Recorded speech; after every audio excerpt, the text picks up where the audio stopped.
Hi everyone, here we've got OnePlus Nord N10 5G, and let me show you how to reset network settings on this device. So first of all, let's find and open the settings, and here we have to scroll down to the system option. Now let's tap on the reset options, and at the very first position we've got reset network preferences, so let's tap on it. Now your device is telling you that it will reset all network settings including Wi-Fi, mobile data and Bluetooth, so if you're ready, tap on reset settings. Now you've got a warning that you cannot undo this action, so let's tap on reset settings if you are ready.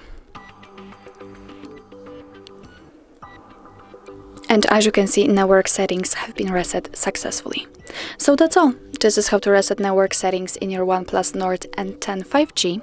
Thank you so much for watching, and if you find that this video was helpful, please hit the subscribe button and leave the thumbs up.